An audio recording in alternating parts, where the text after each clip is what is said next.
जी बिस्मिल्लाहिर्रहमानिर्रहीम। Welcome to our next video. उम्मीद करता हूँ आपने प्रीवियस वीडियो हमारी देख ली होगी जो कि स्टिच थ्योरी के ऊपर थी, और अब ये वीडियो स्टिच रिव्यू है फिल एंड आउटलाइन स्टिचेस का। अगर आपने पिछली वीडियो नहीं देखी तो काइंडली उसे एक दफ़ा देख लें ताकि आपको इसको समझने के लिए आपकी मज़ीद रहनुमाई हो जाएगी और आप इजीली इसको फॉलो कर जाएंगे। ठीक हो गया। स्केचिंग हमने प्रीवियस मराइल में अपने सीख ली, ठीक है। उसके बाद अगला मरहला जो आता है वो डिजिटाइजिंग का आता है। स्केचिंग के लिए हम यहाँ से क्लोज शेप और वेक्टर को सिलेक्ट करके कोई भी जो भी हमारा इमेज है हम उसके मुताबिक इसको स्केच कर लेते थे। ठीक हो गया।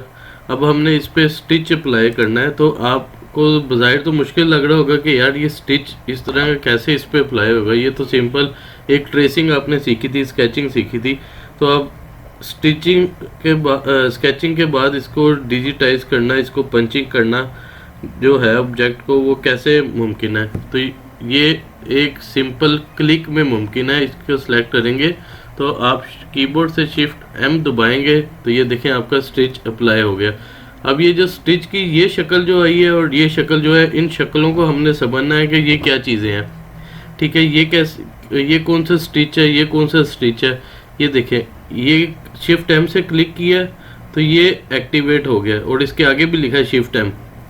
ठीक हो गया। यानी स्टिच अप्लाई करना इंतहाई सिंपल है। जितनी आपकी स्केचिंग स्ट्रॉन्ग होगी, ताकि आउटलाइन आप प्रॉपरली उसकी ड्रा करते हैं ऑब्जेक्ट की, उतना आपका स्टिच अच्छा अप्लाई होगा। फिर आगे स्पेसिंग उसकी सेट होगी, सारा कुछ फिर आगे चलेगा। ठीक है।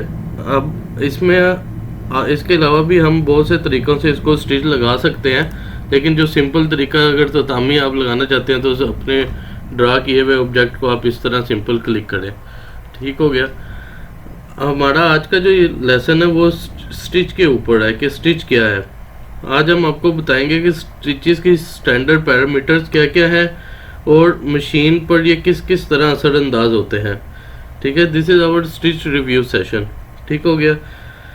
स्टिच क्या है कि नीडल का फैब्रिक में पेनिट्रेट करना स्टिच कहलाता है। यानी एक दफ़ा नीडल उसकी धागे के कपड़े के अंदर जाएगी, फैब्रिक के अंदर जाएगी। अब वो कपड़ा किस तरह का है वो उस हिसाब से उसकी सेटिंग होगी कि जीन है, जीन में क्या उसकी सेटिंग होगी, और दूसरा फिर आगे वो इसको देखते हैं। ठीक है। फैब्रिक, नीडल का फैब्रिक में पेनिट्रेट करना स्टिच कहलाता है जब ये मशीन की मूवमेंट, जिस मशीन में कपड़ा लगा होता है और ऊपर आपने देखी होंगी वो धागा और नीडल ऑपरेट हो रही होती हैं, तो जब ये मशीन की मूवमेंट नीडल की पेनिट्रेशन के साथ होती है तो ये स्टिच कहलाएगा। ठीक हो गया। और अगर लेकिन जब ये मूवमेंट, फ्रेम की मूवमेंट पेनिट्रेशन के बगैर हो, यानी फ्रेम मूव हो रहा है, ऊपर से नीचे कपड़ा लगा हुआ है, फ्रेम मूव हो रहा है लेकिन नीडल पेनिट्रेट नहीं कर रही, नीडल कपड़े में नहीं जा रही, तो ये जंप कहलाएगा। कि यानी वो एक जैसे दूसरी जगह फ्रेम ट्रेवल कर रहा है पेनिट्रेट करने के लिए जहाँ पे अगला ऑब्जेक्ट बना हुआ है। अब यहाँ से यहाँ आने के लिए उसने जंप लेना है।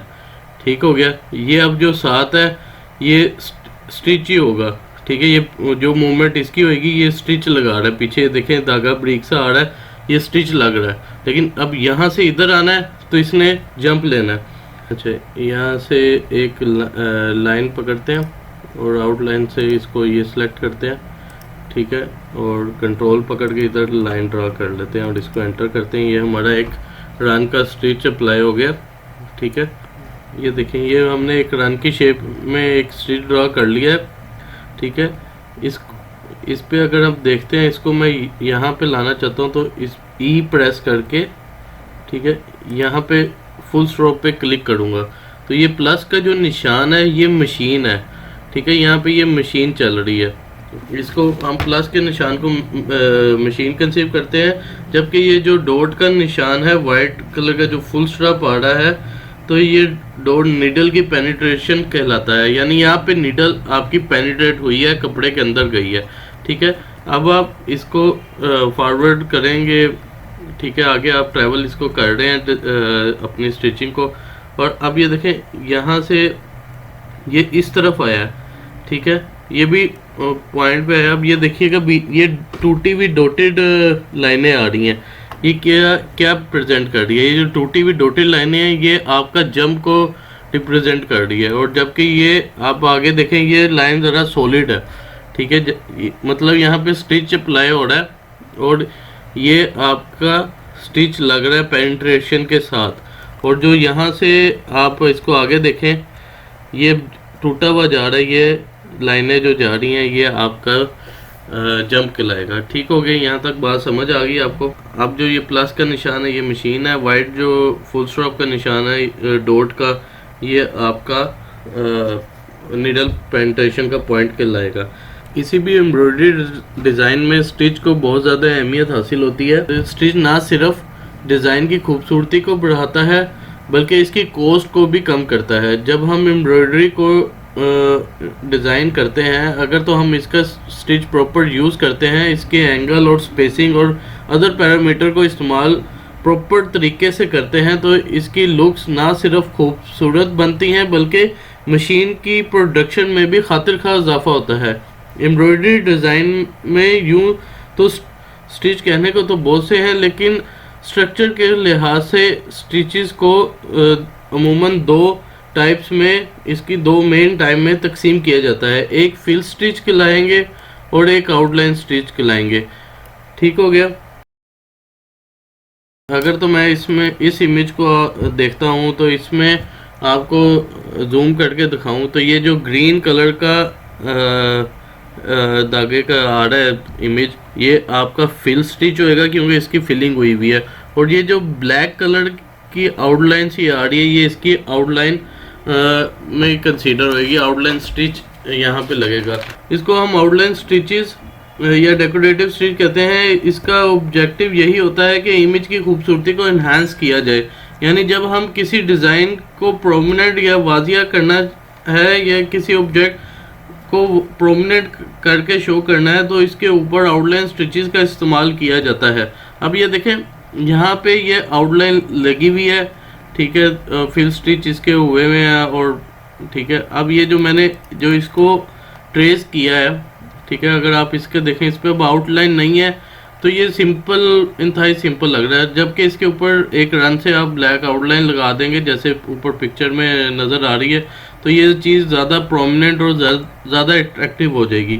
और बाज़ औक़ात ये जो आउटलाइन लगाई जाती है वो सेम कलर में भी लग जाती है और जो यानी फैमिली कलर और सेम कलर या कंट्रास्ट कलर में भी लगाई जा सकती है, जिससे इस सब्जेक्ट की खूबसूरती को मज़ीद इन्हेंस किया जाए। ये क्रिएटिव हेड की जिम्मेदारी होती है कि वो इसको आउटलाइन को किस कलर में डिज़ाइन करता है। आगे चलते हैं तो हमें पता चलता है कि फिल स्टिचेस, ये जो फिल स्टिचेस हैं, ठीक हो गया, इस फिल स्टिचेस की आउटलाइन की बहुत सी टाइप्स हैं। बेसिक स्टिच क्या है? नीडल स्टिच की एक पेनिट्रेशन है, और ये जब पेनिट्रेशन मुख्तलिफ स्टाइल में होती है तो इससे मुख्तलिफ शक्लें वजूद में आती हैं। यानी ये सिंपल अगर ऐसे ऐसे चल रहा है एक फ्लो में तो एक डिज़ाइन बन रहा है और दूसरी तरह चलेगा दूसरा डिज़ाइन बन जाएगा, ठीक है। इसकी पेनिट्रेशन जिस तरह हो रही है उस तरह की इसकी शक्ल बन जाएगी। इनको हम मुख्तलिफ स्टिचेस का नाम देते हैं। फिल स्टिच या आउटलाइन स्टिच में उनकी लुक्स के हिसाब से हम इसको मुख्तलिफ नामों से याद करते हैं। जैसे कि ये पहला स्टिच साटन है, ठीक है, ये देखिएगा, इसको मैंने नीचे भी ड्रॉ किया है ताकि आपको ये फिल स्टिचेस के हवाले से, ठीक है, मैंने इसको आउटलाइन को और फिल स्टिचेस को दो हिस्सों में कर दिया। ये बी प्रेस करके इसकी सिलेक्शन लेके इसको जूम करेंगे, ये सिंपल यही चीज़ आ गई। अब फिल स्टिचेस में ये देखें साटन की ये लुक है, साटन रेस की ये लुक है, जिगजैग की ये लुक है, ततामी जो है जो लोगो डिज़ाइनिंग में भी और काफ़ी जगह पे यूज़ होता है उसकी ये लुक है। ई स्टिच जैसे कंघी होती है उस तरह का स्टिच है। फिर ये कॉइल है, स्क्वायर है, डबल स्क्वायर है, और आइसलैंड कॉइल है, और ये स्ट्रिंग का डिज़ाइन है, प्रोग्राम स्प्लिट है, मोटिव फिल है, क्रॉस स्टिच है, कंटूर है, स्पायरल है, ऑफसेट है, स्ट्रिपल फिल है, स्ट्रिपल बैक स्टिच है, स्ट्रिपल स्टैम्प स्टिच है। ये मुख्तलिफ फिल स्टिचेस की डिज़ाइन है। अब आपका डिज़ाइन की जो रिक्वायरमेंट है वो आपको इस चीज़ों का सेंस होगा कि इससे ये लुक बनेगी अगर मैं इन चीज़ों को यूज़ करूँगा। तो जहाँ पे आपको जैसी लुक चाहिए उस हिसाब से आप फिल स्टिचेस को यूज़ कर सकते हैं। और जबकि अगर आप अपना ये क्या नाम लेते हैं बैक स्टिचेस को बैक स्टिचेस को कह रहा हूँ कि आउटलाइन स्टिचेस को आप देखते हैं तो उसमें ये run, sculpture run, triple run, back stitch, stamp stitch, motive run, ये बॉर्डर के ऊपर उसके डेकोरेटिव स्टिच जो आपको बताई आएगी। ये स्ट्रिंग, साटन, इसमें भी साटन आउटलाइन में है, satin raised, zigzag, E stitch, tatami, program split, square, coil, contour, ये आपको आउटलाइन पे लगाने के लिए भी इस तरह की ये आउटलाइन में यहाँ पे ये अवेलेबल है। ठीक है, ये आपको प्रीवियस वीडियो में कहा था, ये दो आपने इसको चेक करना है। ठीक हो गया। अब ये जो आउटलाइन स्टिचेस हैं इससे आप बॉर्डर्स को हाईलाइट कर सकते हैं, अच्छा बना सकते हैं। और फिल स्टिच से आप इसकी फिलिंग को उस हिसाब से बना सकते हैं जिस तरह से आपको डिज़ाइन की रिक्वायरमेंट है। यहाँ तक आपको क्लियर हो गया कि स्टिचेस, फिल स्टिचेस क्या हैं, आउटलाइन स्टिचेस क्या हैं, और ठीक हो गया। और ये अप्लाई कैसे होने, फिर दोबारा मैं रिपीट करना चाहूँगा कि फिल स्टिच हो या आउटलाइन स्टिच हो, ठीक है, इसकी बेसिक स्टिच की पेनिट्रेशन है। जब ये पेनिट्रेशन मुख्तलिफ अंदाज में होती है तो मुख्तलिफ शक्लों को पैदा करती है और इसी को हम स्टिच टाइप का नाम देते हैं। स्टिच व्यू के लिहाज से हम इनकी कैटेगरी को 4 हिस्सों में तकसीम करते हैं। ये अब आप यहाँ से इस बात को भी मद्देनज़र रखना है कि इसकी 4 जो ये हिस्से स्टिच के टाइप के हिसाब से ये आगे हमें बहुत यूज़ होने हैं। ठीक है, 4 हिस्सों में इसको हम तकसीम करते हैं। सबसे पहला व्यू ट्रू व्यू कहलाता है। ये जो धागे का व्यू नज़र आ रहा है ये ट्रू व्यू जो है, जो कस्टमर के लिए शो होता है या आम देखने के लिए शो होता है कि बन के ये कैसा लगेगा, ये धागे का ट्रू व्यू होता है। ठीक हो गया। सेकंड नंबर पर स्टिच व्यू, फिर लाइन व्यू, फिर निडल व्यू होता है। इसको थोड़ा जूम कर लें। अब हमने इस ऑब्जेक्ट को देखना है। ये अब आपने इसको सेलेक्ट कर लिया और इसे हम कीबोर्ड से टी को प्रेस करेंगे जो कि शॉर्टकट कमांड है। ठीक है, टी प्रेस करने से ये जो हमें नज़र आ रहा है ये जो है स्टिच व्यू है। ये स्टिच व्यू में इसका मेन स्ट्रक्चर है जिसमें हम धागे का फ्लो प्रॉपर तरीके से देख सकते हैं, व्यू कर सकते हैं। ये बेसिकली आपके एडिटर का व्यू होता है और इसमें वो इसकी जो है स्पेसिंग देख सकते हैं आप, इसमें स्पेसिंग क्या है और लेंथ क्या है। और फिर इसमें जो ट्रू व्यू के बाद स्टिच व्यू के बाद तीसरा व्यू आ जाता है नीडल व्यू। नीडल व्यू ये जहाँ पे वाइट डॉट आ रहे हैं जैसे पहले बताया, ये आपका नीडल व्यू कहलाता है। और कीबोर्ड से अगर फुल स्टॉप प्रेस करेंगे तो सारे नीडल पॉइंट आपके यहाँ से ख़त्म हो जाएंगे। जब ऊपर ई प्रेस किया था तो वो नीडल पॉइंट के ऊपर आपने ई प्रेस करके क्लिक करेंगे माउस से तो मशीन आपकी वहाँ तक आ जाएगी। ठीक हो गया। ठीक है, ये नीडल पॉइंट पेनिट्रेशन के पॉइंट को एक्टिव करने के लिए फुल स्टॉप का यूज़ किया जाता है कीबोर्ड से। ठीक है, और इसके बाद आ जाता है जो चौथा है इसका, वो है लाइन व्यू।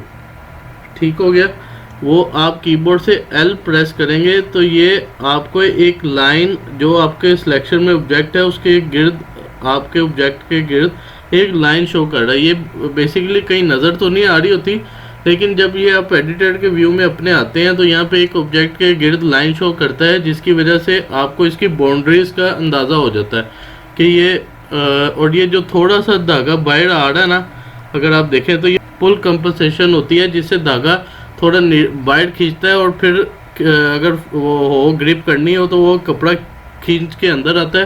तो ये थोड़ा धागा यहाँ से बाहर होता है, यहाँ से इसकी ये सेटिंग की जा सकती है पुल कंपनसेशन की। ठीक हो गया।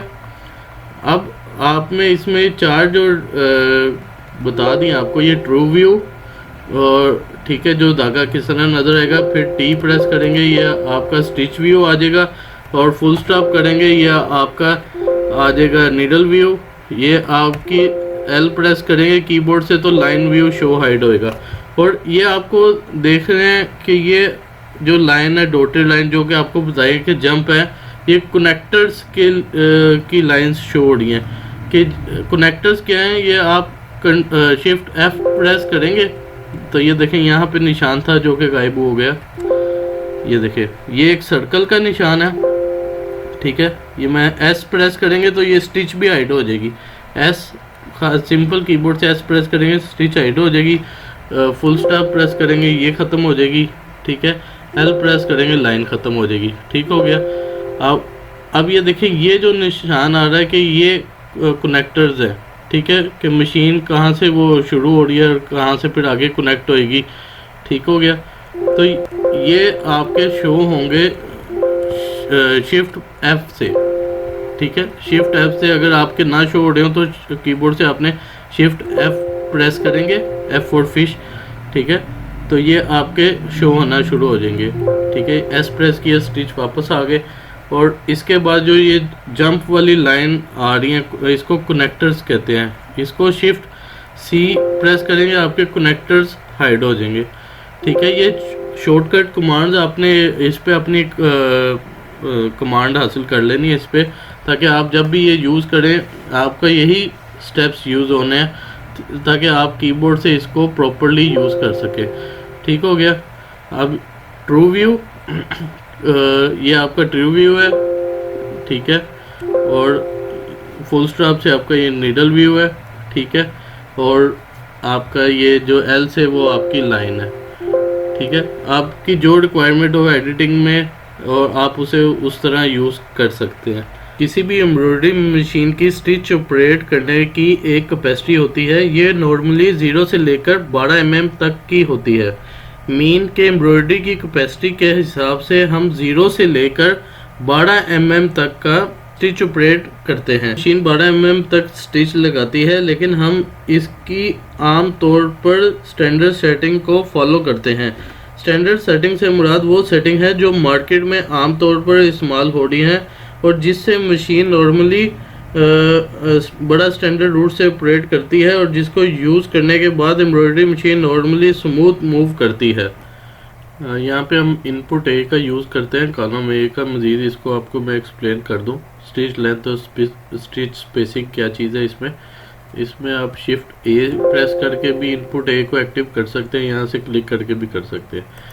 ये इनपुट ए का यूज़ इस तरह होगा कि यहाँ पे आपने एक लेफ़्ट राइट क्लिक, वही शुरू से लेफ़्ट राइट क्लिक ही चल रहे हैं, ठीक है। आपने ये सिलेक्ट किया, ठीक है। अब आप इसको चेक करते हैं तो ये आपकी जो अगर तो हम स्टिचेस को बनावट के लिहाज से काउंट करते हैं और इसके स्ट्रक्चर के लिहाज से काउंट करते हैं, इसमें दो वैल्यूज़ फॉल करती हैं। एक स्टिच लेंथ कहलाती है और दूसरी स्टिच स्पेसिंग कहलाती है। अगर तो हम स्पेसिंग को देखना चाहें तो ये जो कॉलम की एक साइड पर दो नीडल का दरमियानी फासला, जो दो नीडल का दरमियान में फासला है, डिस्टेंस है दो नीडल का, ये स्पेसिंग कहलाएगा। जबकि ये एक पॉइंट से दूसरे पॉइंट तक का जो दरमियानी फासला है ये इसका स्टिच लेंथ कहलाएगा, ठीक है। अब आपको इसके स्टिच लेंथ भी समझ आ गई क्या है, स्टिच स्पेसिंग भी ये समझ आ गई कि ये क्या चीज़ है, ठीक हो गया। इसी पे आपकी डिज़ाइन की जो शक्ल वगैरह है वो इसके ऊपर ही डिटरमिन हो रही होती है, नज़र आ रही होती है, बनती इसी के ऊपर है। स्पेसिंग कितनी होएगी और लेंथ क्या होएगी। टोटल एम्ब्रॉयडरी डिज़ाइन में ये दो एलिमेंट ही काम कर रहे होते हैं। ये दो पैरामीटर हैं जिनकी बेस पर हम डिज़ाइन की प्रोडक्शन को भी कैलकुलेट कर रहे होते हैं, डिज़ाइन की लुक को भी फॉलो कर रहे होते हैं, मशीन की कॉस्ट को भी मेंटेन और फॉलो कर रहे होते हैं। हर चीज़ का दारोमदार इन दो एलिमेंट पर होता है, जिसमें एक एलिमेंट स्पेसिंग और दूसरा एलिमेंट स्टिच लेंथ है, ठीक हो गया। ये और यहाँ से आप अगर देखें तो इसकी सिलेक्शन करके यहाँ से भी आप इसकी स्पेसिंग को सेट कर सकते हैं। लोगो डिज़ाइनिंग में 0.3738 की स्पेसिंग काउंट होती है और आप इसमें शीट वर्क में 0.60 और 0.65 की स्पेसिंग को भी सेट कर सकते हैं। अब आपको मज़ीद ये क्लियर होगा। और यहाँ पे आप नीचे आए, फिल में आके सेटिंग है, ठीक है। यहाँ से आप ऑटो स्प्लिट को सिलेक्ट करते हैं तो यहाँ से आप इसकी सेटिंग भी कर सकते हैं। ये लेंथ वो मैक्सिमम लेंथ 7 और मिनिमम 0.40, इसकी आप लेंथ की सेटिंग भी कर सकते हैं यहाँ से, ठीक है। स्पेसिंग यहाँ से सेट कर सकते हैं। हर एक का अपना व्यू हो सकता है। जो मेरा व्यू है उसके मुताबिक एम्ब्रॉयडरी मशीन में 4 to 6 की एक आइडियल लेंथ है। और फिल स्टिचेस के हवाले से आमतौर पर 4 to 6 की लेंथ यूज़ की जाती है, जबकि स्पेसिंग में 0.65 जैसा कि मैंने बताया और 0.60 की ऑप्शन यूज़ की जाती है। ये एक स्टैंडर्ड वैल्यू है जिसमें मीडियम क्लास प्रोडक्शन में हम स्पेसिफिकेशन यूज़ करते हैं, लेकिन इसका मतलब ये नहीं कि हम कोई और ऑप्शन यूज़ नहीं कर सकते। हम अपने डिज़ाइन की लुक के हिसाब से इसकी लेंथ और स्पेसिंग को वेरिएट भी कर सकते हैं। ये स्पेसिंग जैसे कि लोगो डिज़ाइनिंग में आपको बताया 0.37 से लेकर 0.40 mm तक की स्टिच स्पेसिंग यूज़ की जाती है। ये स्पेसिंग जो मैंने अभी बताई 0.65 या लेंथ बताई 4 to 6, ये अपनी ज़रूरत के वक्त 4 to 6 से 7 और 7 से 8, 8 से 9, 9 से 10, 11 तक मूव की जा सकती है, ठीक है। यहाँ से जहाँ तक आपकी ज़रूरत हो। एम्ब्रॉयडरी डिज़ाइन में किसी भी डिज़ाइन की एडजस्टमेंट उसकी स्पेसिंग लेंथ को बेस बनाकर की जाती है और ये कोई फिक्स वैल्यू नहीं होती। डिज़ाइन की डिमांड और लुक के मुताबिक इस लेंथ को कम या ज़्यादा किया जा सकता है। किसी भी डिज़ाइन में स्टिच की लेंथ की मेजरमेंट को काउंट करने के लिए आपने कीबोर्ड से M प्रेस करेंगे तो ये देखें ये स्केल का निशान आ गया है। तो इस नीडल पॉइंट से आप एक क्लिक करेंगे, एक इसके साथ ये देखें लाइन बननी शुरू हो गई। ये कहीं ड्रा नहीं हो रही, ये मेजरमेंट के लिए M प्रेस किया आपने तो एक आपको आइडिया दे रहा है, ठीक है। ये अब वो स्केल आप जिस पॉइंट अगले नीडल पॉइंट तक के लिए आएंगे, यहाँ पे बता रहा है कि 11.88 mm की लेंथ आपकी आ रही है, ठीक है। और अगर आपने स्पेसिंग की देखनी होगी तो फिर आप M प्रेस करेंगे, ठीक है। इसको जूम कर लेते हैं, ठीक है। इस पॉइंट पे आपने यहाँ से यहाँ तक क्लिक करेंगे, आपको इसकी स्पेसिंग नज़र आ रही है 0.54 की है या 0.63 की है, ठीक है। वो आप स्पेसिंग को यहाँ से भी सिलेक्ट कर सकते हैं। आपको एम्ब्रॉयडरी स्टिचेस की बेसिक आपको गाइड की है कि स्टिच लेंथ क्या है, स्टिच स्पेसिंग क्या है, स्टिच का स्टैंडर्ड फार्मूला क्या है। अब हम देखते हैं कि मशीन प्रोडक्शन के दौरान कोई भी एलिमेंट किस तरह असरअंदाज होता है। जैसा कि मैंने अभी बताया कि मशीन की स्टैंडर्ड फिल लेंथ के स्टिचेस में 4 to 6 और स्टिचेस आउटलाइन में 3 to 4, आउटलाइन में 3 to 4। जब हम इन पैरामीटर में मशीन को ऑपरेट करते हैं तो ये आइडियल स्पीड और आइडियल स्मूथनेस के साथ मूव करती है। अगर तो हम बेशक वो डिज़ाइन की रिक्वायरमेंट हो या हमारी मिस्टेक डिज़ाइन की लंबी लेंथ में या स्पेसिंग को एक्स्ट्रा करके यूज़ करते हैं। स्पेसिंग को बढ़ाने से तो आमतौर पर मशीन की प्रोडक्शन में कोई ख़ास फ़र्क नहीं पड़ता, बट लेंथ को वो ज़रूर फॉलो करती है। स्पेसिंग से तो कोई ख़ास फ़र्क नहीं पड़ता, लेंथ को वो ज़रूर फॉलो करेगी। और एम्ब्रॉयडरी स्टिचेस की लेंथ जितनी बढ़नी शुरू होगी उतना ही स्टिच हैवी ऑपरेट होना शुरू होगा। मीन अगर तो 4 to 6 की लेंथ बड़ी आइडियल मूव करती है, 7, 8 और 9, 10 इस तरह की लेंथ ज़रा हैवी मूव करेगी।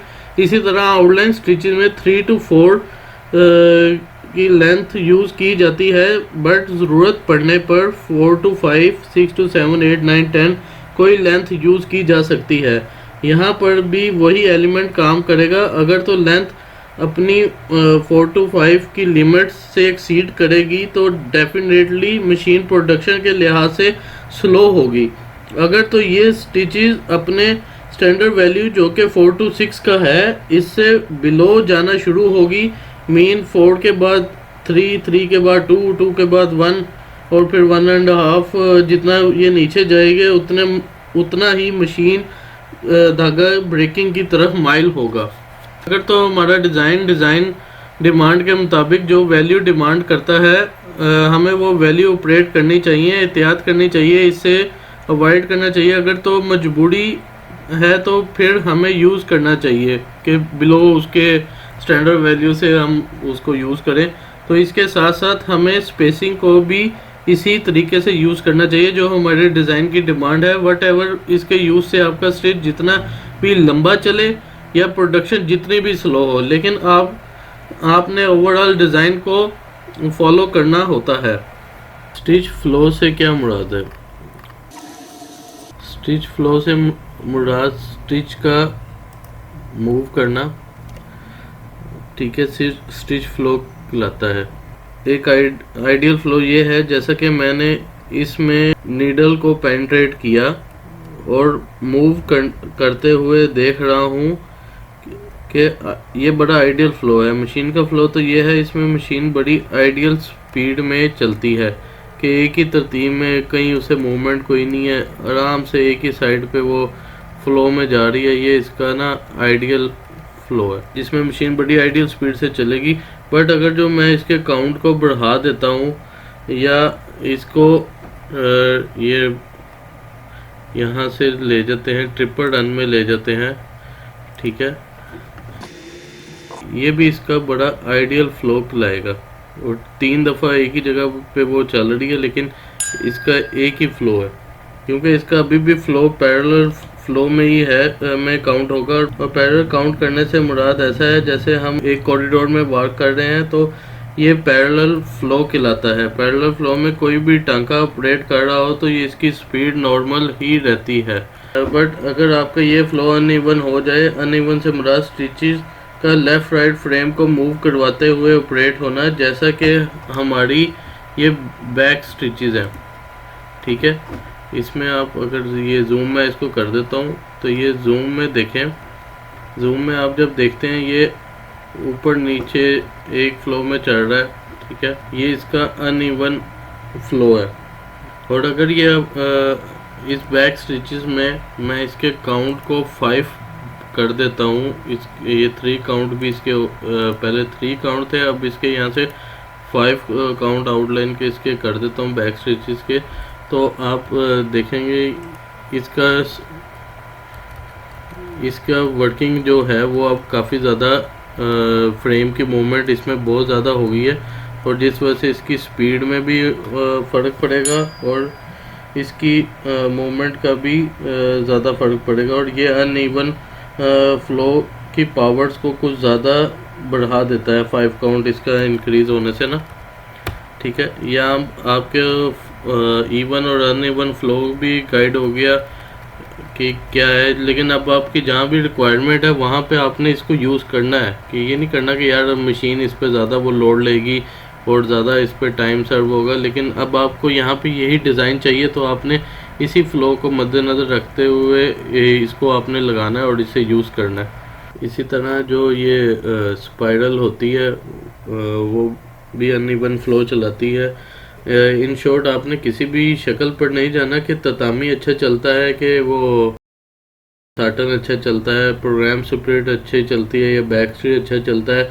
आपने जब इसे असेस करना हो कि इसके फ्लो को फोकस करना है, अगर जो इसका फ्लो स्मूथ है तो कोई भी स्टिच है वो बहुत अच्छा चलता है, अगर जो फ्लो स्मूथ नहीं है तो वो कोई भी स्टिच है किसी भी सूरत में अच्छा नहीं चलेगा।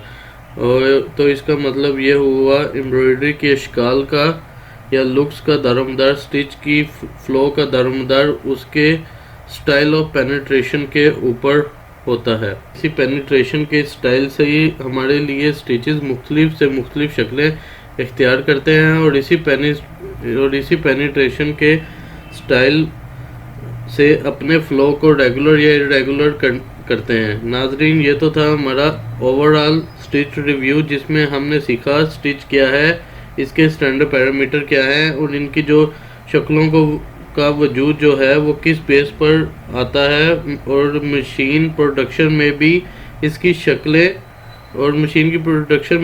शक्लें मैटर करती हैं के नहीं करती।